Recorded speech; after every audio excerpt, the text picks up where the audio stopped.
Hello and welcome back to KXAN Plus. Thanks so much for joining us. Today we have a special segment that we don't really do weekly, but we do want to do it this month because it is Hispanic Heritage Month, and our team has been working so hard on getting some coverage of different Hispanic topics and individuals around the city and around Texas. But today with me to do this is our very own KXAN digital content producer, Erica Pauda.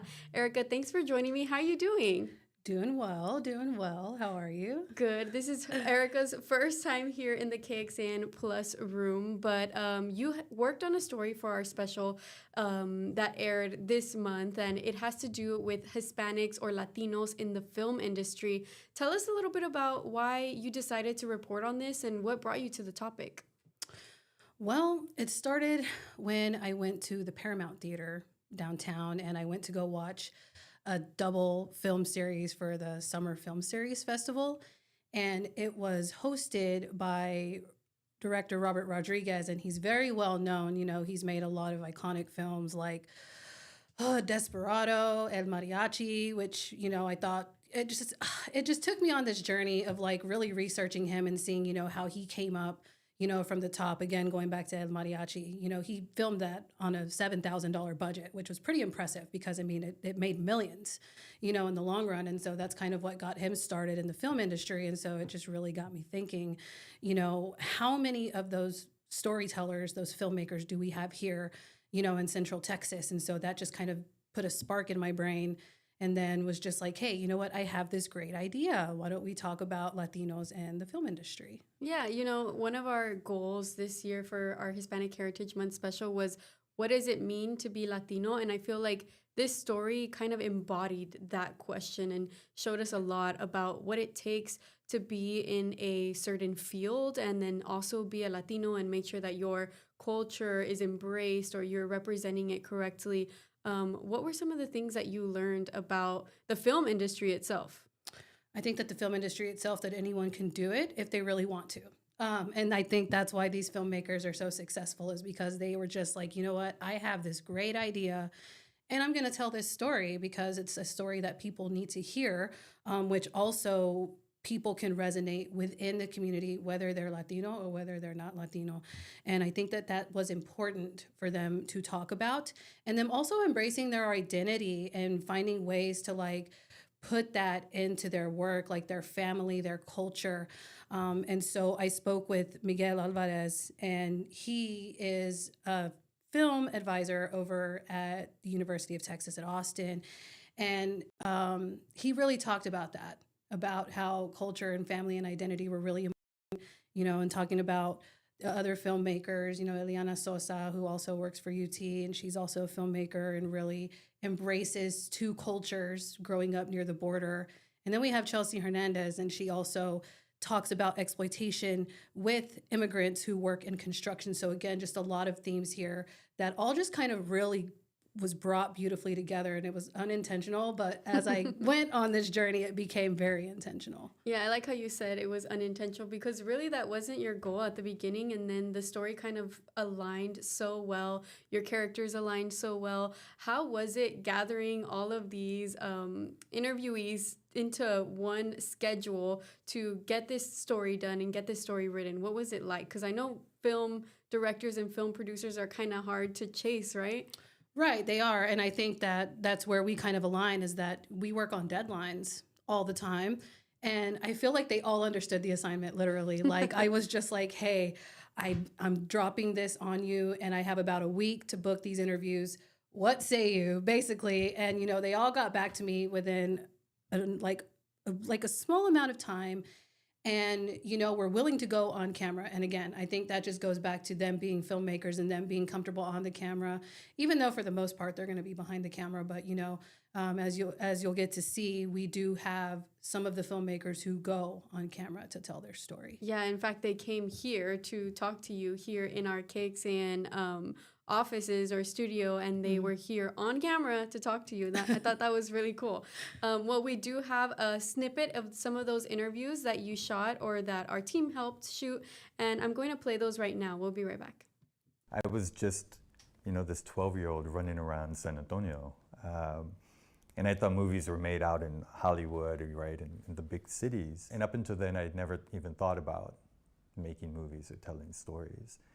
A lot of that had to do with not seeing people like me, or not seeing stories that that I felt that I could connect to on TV or at the movies. And so I didn't think that I had that I was important enough to tell those stories. I think we're told, oh, that should be something that's shameful, or growing up working class. But honestly, I feel like those perspectives bring a certain empathy when you're dealing with all sorts of different people, especially in documentary, right? So I feel like that has really allowed me to really engage with someone and try my best to understand. I am preserving our history, our stories through documentary film. And so now that's kind of my main purpose in making film, is making sure that these stories are told from our community. Even more so today, we really need to stand up and be our most authentic self, and not be scared of who we are, where we've come from, who our family is. Just starting to really understand, how do you see the world, because that's what makes you an interesting filmmaker, is your perspective, and leaning into that and not shying away from that. The stories that we put out there, and the images that we are beaming to audiences right around the world, those images and those stories matter, and they're powerful. I like how he mentioned those images and those stories matter, and they're powerful. And that's why these individuals are part of this industry, because they know how powerful and how important it is to see yourself on the big screen. Let's kind of dive in one at a time with these filmmakers. First, you spoke with Miguel Alvarez. Tell me a little bit about him, what brought him into the film industry, and what he's doing now.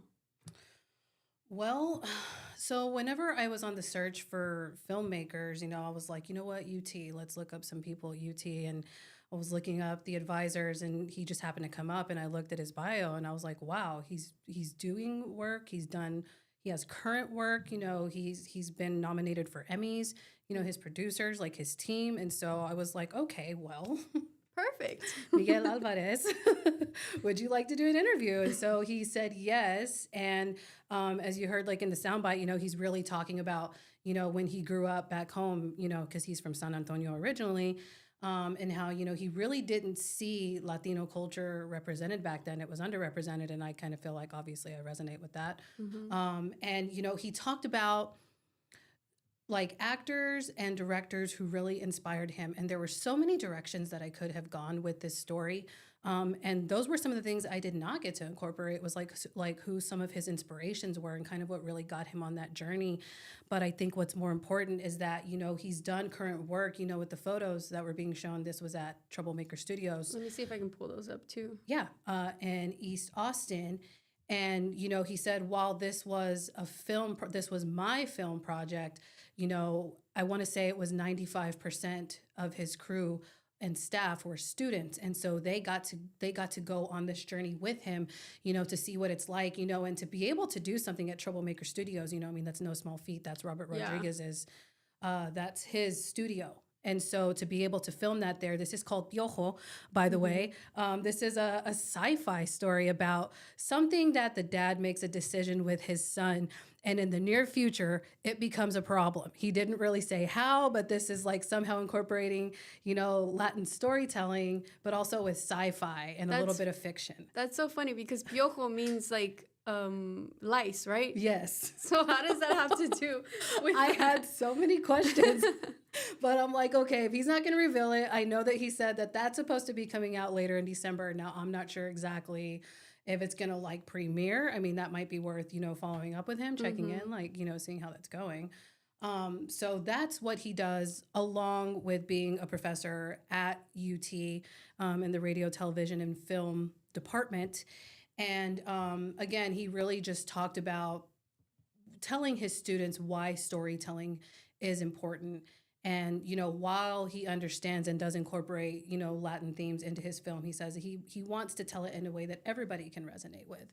And I feel like that's what's important, as a filmmaker is what I've learned. I'm not one, but I feel like that's what's important, is they want everyone to resonate with it. They want everyone to take something away from that. To see themselves in their film or in the work that they put out, right? Mm-hmm. You also spoke with filmmaker Ileana Sosa, who focuses a lot on documentary film. Tell me a little bit about what got her into it, what inspired her to report or write on the certain topics that she's written about, and what did she have to say to you? So she mainly talked about how her documentary, her storytelling is very intimate, and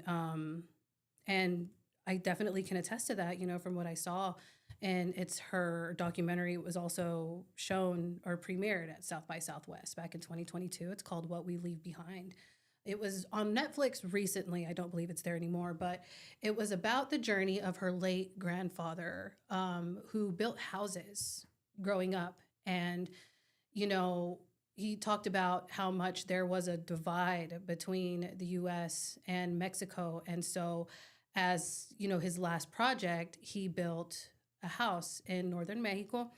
And this is a film that she said that she did for 7 years. And so by the time that it actually came out, he had already passed away.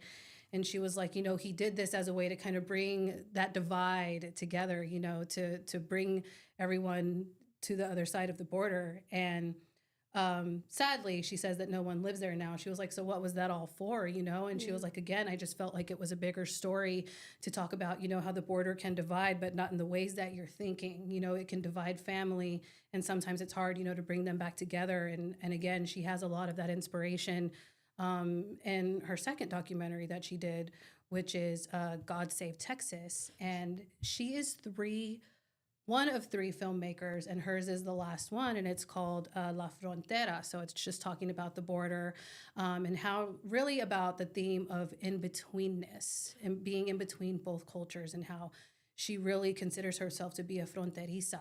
Yeah, what does that word mean? So it means basically she's using the feminine form. So she's saying she's a border girl, she's both. And I really like how she talked about that as well in the documentary, and just saying, I've had to embrace both cultures. I don't feel like I belong to one or the other. Yeah. And so, she really talks a lot about that, and how she was like, sure, you can talk about why the border is the border, but why don't we talk about what's happening on the border? Or what it is like to live on the border, but also have a separate part of your family living on the other side of the border and going back and forth, right? That's very that's a topic that not many people talk about, and it's awesome to see filmmakers like Ileana putting that to light. What did she say she heard from people after they watched that documentary? What were some of the comments she heard? Well, she talked about the comments that people heard, that people said to her when they saw the What We Leave Behind documentary about her grandfather. She was like, these Western ranchers, people who I, wouldn't imagine would come up to me and said, wow, I loved your grandfather. And it was kind of more like they resonated with him and like what he was about, like as far as his family. And so again, that intimate storytelling really has brought in many different people of many different backgrounds and cultures who resonate with what she's putting out. That's awesome. Well, we also have a third filmmaker that you spoke with, and you can see her on our screen right now, Chelsea Hernandez. Tell me about Chelsea. So Chelsea, she was working at Austin PBS when she decided she wanted to do a documentary about exploitation with immigrants working in construction. And so that is it's called Building the American Dream. And again, it's spotlighting these construction workers. And in the synopsis, it talks about how she follows a few families and how some of these accidents, turn tragic. And really how these immigrant families are having to go on this journey to see basically how they can get justice for their loved one, who was out there working, in these, very hot conditions, Texas heat, or just unfortunately having an accident on the job, with, some type of construction work. And again, it's just really a testament to how, I think she wanted to talk about how, I don't think she meant it as privilege, but I think she meant it as, look, this is happening with the immigrant industry. And she felt like it was the story that she needed to tell. And she wants to continue to tell those stories. And what I really liked about the screening that we got, we got to go and get some video of the screening at Austin Film Society, Building the American Dream, and it was on Labor Day. And she was like, I think it was kind of beautiful that it landed on Labor Day because, everyone's coming into this cool theater, from like 100-degree heat. And it was really, again, just a testament to be able to show the pain that happens in there and how, you are able to come in and enjoy this cool air. And sometimes they're not because of their working conditions. Yeah, you are sitting here watching a movie in AC with your popcorn on your lap while there's someone out there building I-35 under Texas heat. That's very inspirational. And what else did she say about what brought her into wanting to do film or wanting to work on sets and stuff like that? Well, from what I do know, Chelsea actually grew up in TV. She said she's been on TV since she was about, I want to say, 8 to 10 years old. And her mom, I'm not sure exactly what her mom did, but she was able to kind of see her mom do that similar work. I believe she's also done some type of filming for the shows that used to be on KXAN. She talked a little bit about that, but we didn't get to go too much in depth with it. Like, I honestly think that could be its own story. Yeah. Just like her talking about how she used to be on KXAN, and which, that's why she was very quick to take the interview, because she was like, I have to show love to KXAN. So, she was really on board with doing this interview. And she said that she originally wanted to go to school for broadcast journalism. And she said she soon realized that she wanted to be behind the camera and she wanted to be calling the shots. Wow. And she has. She's working on something current, not too sure, except that's what her email says when I try to send her an email. So, she's out there, still doing the things. And she says that as a Latina filmmaker, she said it's very important to her to whom she's making these films with, down to her crew, down to whom she collaborates with, because she wants that vision to be clear, when she comes out with her films. Clear and authentic, right? She wants that to be the environment and also what you get from the film when you're sitting there watching it. Right. And it's coming to me now that she was talking about a little bit of her next film. I'm not sure if this is the current one she's working on, but she was wanting to talk about the Chicano movement, which I thought was also so fun and was so on point for what we were talking about. And the Chicano movement is also its own civil rights movement. So she felt like that was also another vision of a story to tell from a Latino perspective. So when reading this article, our viewers are kind of going to get the gist of this type of filmmaking preserves history. Why is that? I think because these stories can preserve what was happening at that point in time. Like, for instance, going back to Eliana, she talked about her grandfather, and he's passed away now, but everything that she talked about, everything that he talked about was something that, Latinos can resonate with, but, as well as everyone else. And it's important for those to be, it's something you can always go back to. It's something you can always reference and be able to tell those stories and be able to speak about those identities, and being a fronteriza, and seeing the wrong that's being done, and to workers who, this filmmaker said deserve better. So it's very interesting to see them all be able to tell these stories. And that Building the American Dream, that was a documentary she filmed like 10 years ago. And so she was like, I actually hadn't watched it, until that day. And she said that it hit very painfully when she watched it again. Yeah, her work, her idea, all in front of her in the big screen. These three filmmakers have also received the AFS award. What was the award called? Yeah, so it's the Austin Film Society award it's like a grant that they get through the Austin Film Society, which shout out to Will Stefanski. I hope I said his last name correctly, but he's the one that who got me in touch with Eliana and Chelsea, who were both recipients. And then whenever I spoke with Miguel Alvarez, he also was a recipient, which is how he was able to film Piojo at Troublemaker Studios, because he was able to get the grant. So kind of full circle that they're all doing incredible things. They're all getting the funding to be able to tell these stories. And I don't doubt that they have more content coming out. I'm sure that they do, especially at Troublemaker Studios. That's going to look great on the screen. Erica, after working on this story, after writing the article, after seeing it published, what do you think was your favorite part of working on this project? I think that it was seeing their faces light up when they talked about something that they were passionate about.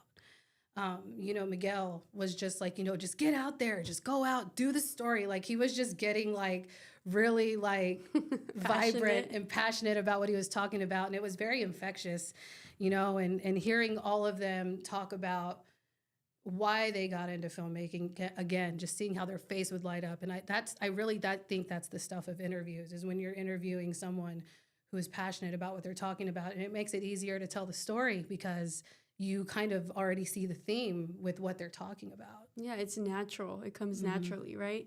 Miguel Alvarez, specifically in your story, I remember him talking about what he's doing now and how he's trying to work with students. What is his goal behind that? So he said he feels it's important to work with the students to, again, just continue to tell them that it's important to tell their stories, no matter what the story is. He's just like, I believe, as a professor, and as a filmmaker as well, that it's important for them to tell their stories. And I tell them to continue. And that's when he got really passionate about what he was talking about. And as far as, what else he's working on, as far as I know, Piojo will be out later in the year. I would have to check in with him on that. I'm honestly not certain of when that will be or what other project he's currently working on. I'm sure he hasn't announced that either, so right, it's okay. Right. So he's still working with students. He also brings them on set, right?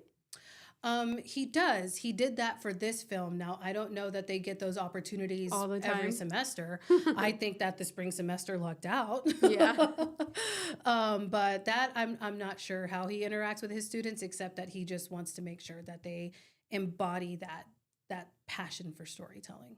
Well, before we wrap up this stream, I do want to ask you, what is a message that you would send to our viewers, to our Latino viewers, our non-Latino viewers, about what it means to be Hispanic and in an industry just like this, filmmaking?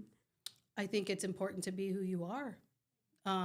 Whether you come from that Latino background, you continue to honestly be passionate, going back to what these filmmakers are saying. Continue to be who you are, be authentic.